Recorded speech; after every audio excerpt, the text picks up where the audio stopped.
Ya, dua orang lagi, Pak Erwin dan Pak Krisnamurti adalah kenapa hadir?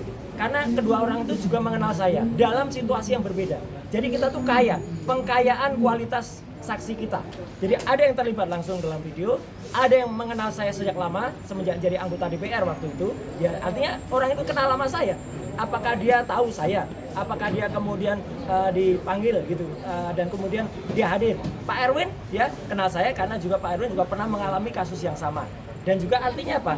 Ini menunjukkan kalau tadi teman-teman pengen tanya lagi, kenapa ada Krisnamurti? Itu adalah upaya kami, upaya kuasa hukum untuk menghadirkan saksi-saksi yang fair. Jadi tidak hanya ada saksi yang seperti sekarang sudah sering ketemu. Saya sudah lama nggak ketemu Krisnamurti. Terlibatannya dengan ijazah palsu itu apa? Enggak, karena dia itu dipanggil oleh Polda Metro Jaya. Mas, koreksi kalau saya salah. Ini kalau kasusnya kalau saya nggak salah setelah Mas Roy sudah tidak jadi anggota Dewan. Loh iya, nggak apa-apa. Kenapa tiba-tiba Krisnamurti hadir Loh, sebagai karena saksi? beliau itu dipanggil dapat surat dari Polda Metro Jaya. Tapi Tanyakan alasannya tidak tahu. Nah, makanya tanyakan ke Polda Metro Jaya. Kenapa Pak Erwin juga kemudian dipanggil? Jadi kami itu hanya ingin fair. Kami fair. Saksi-saksi yang pernah dipanggil oleh Polda Metro Jaya kita undang kehadirannya di sini. Ya, itu clear ya. Dan dua yang jelas kalau mungkin teman-teman akan jawab, wah iyalah jelas Mas Nurdian satu, Mas Ian. Michael Sinaga itu kan dekat dengan dia. Iya, ini ada dua saksi yang saya ketemu Pak Erwin itu mungkin sudah berapa tahun yang lalu udah nggak pernah ketemu lagi dengan Pak Krisnamurti. Ya, udah lama juga nggak ketemu. Tiba-tiba dia itu jadi saksi. Dan ketika beliau bersaksi di Polda Metro Jaya pun saya nggak tahu. Ya, jadi itu adalah atas kelihayan, kepekaan para kuasa hukum saya yang kemudian mengatur supaya kami itu menghadirkan saksi yang benar-benar fair. Ya, tidak kemudian ada terkait atau kemudian diajarin dan lain sebagainya, nggak ada. Maka teman-teman bisa lihat, kadang-kadang tadi Mas Krisna agak lupa gitu, nggak apa-apa, ya itu fakta. Kalau bisa kita hadirkan saksi yang misalnya lebih dekat dengan kita, jadi ingatannya masih fresh ya itu. Tapi sini, yang ingin saya tambahkan adalah, tadi saya menambahkan apa yang diterangkan oleh Mas Refli dan juga Mas Sangaji adalah apa? Alat bukti yang kita hasilkan atau barang benda yang kita hasilkan itu adalah misalnya satu, ya, yang kemudian kita buktikan meskipun kita tidak masuk ke pokok perkara. Tapi pasal 32 Undang-Undang ITE, kebetulan sekali lagi mohon maaf sekali, saya harus sampaikan bahwa saya ikut membuat naskah akademiknya. Itu adalah computer crime. Kejahatannya terjadi di dalam komputer. Dan itu bisa dijadikan barang bukti kalau bisa diakses. Teman-teman tadi bisa lihat, ya. Itu jelas-jelas bisa diakses. Dan yang untuk mengakses apa? Komputer milik Pengadilan Negeri Jakarta Selatan. Hakim cerdas banget. Hakim menanya, itu komputer akunnya milik siapa? Akunnya milik PNJS, Pak. PNJS adalah Pengadilan Negeri Jakarta Selatan. Jadi bukan akun saya, bukan akun handphone teman-teman kuasa hukum.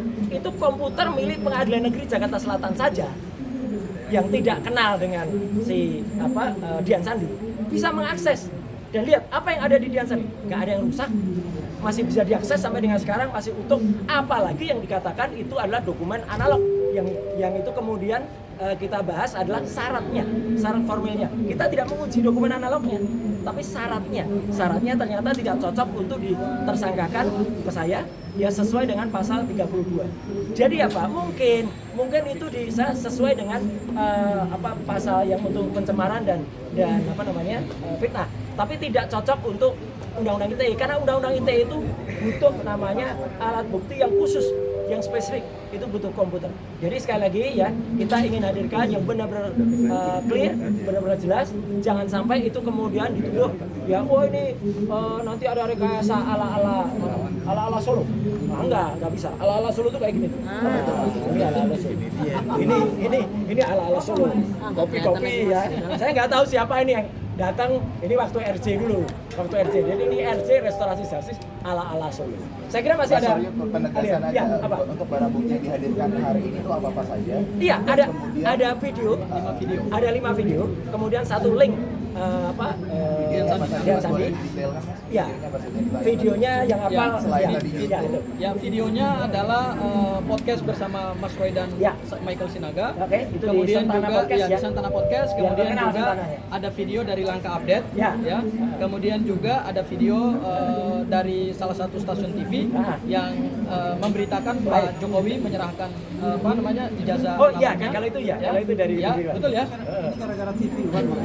Dia tanya, sengaja. Ya. Pak, lanjut Pak. Kemudian ada 5 video ya. Dan tadi sebenarnya dari 5 video itu kami tidak putar semua Iya, ya. hanya Kami dua hanya yang putar diputar. 3 video. Tiga video. Kami hanya putar 3 video dan ada kurang lebih 26 bukti yang terlampir dalam surat alat bukti. Ya.